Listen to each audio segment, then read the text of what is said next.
घने जंगल के बीच एक बड़ा सा पेड़ था और उसी पेड़ पर रहता था एक शरारती और बहुत ही लालची बंदर मिंटू।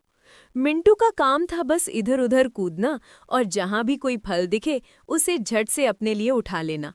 मिंटू बहुत चालाक था, लेकिन उससे भी ज्यादा था उसका लालच।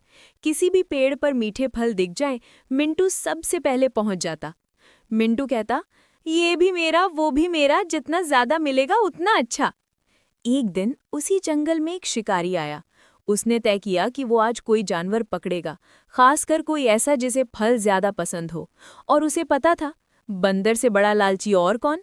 शिकारी ने एक पेड़ के नीचे जाल बिछाया और उसमें रख दिए चमकदार सेब, मीठे केले और पीले पके आम।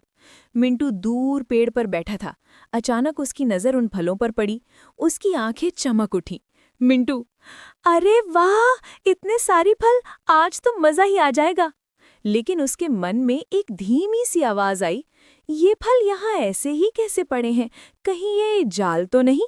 मगर लालची मिंटू ने सोचा, अरे छोड़ो, पहले फल खा लूं फिर सोचूंगा। जैसे ही मिंटू नीचे कूदकर फलों को पकड़ता है, अचानक जाल फटाक से ऊपर खिंच जाता है। मिंटू जोर से चिल्लाता है, अरे बचाओ, मैं फंस गया। शिकारी झाड़ियों से बाहर आता है और हंसते हुए कहता है, हो, लालच का यही नतीजा होता है मिंटू। मिंटू की आवाज सुनकर जंगल के सारे जानवर दौड़ कर आए। हिरन, खरगोश, तोता सब उसे फंसा हुआ देखकर परेशान हो गए। हिरन बोला, हमने कितनी बार कहा था लालच मत कर, लेकिन तुम कभी मानते ही नहीं। सभी जानवरों ने मिलकर एक योजना बनाई। हिरन ने अपने पैरों से जमीन पर तेज आवाजें की ताकि शिकारी डर जाए। तोता जोर जोर से चीखने लगा और खरगोश ने शिकारी के पैर में हल्का सा काट दिया। शिकारी घबरा गया और भागने लगा।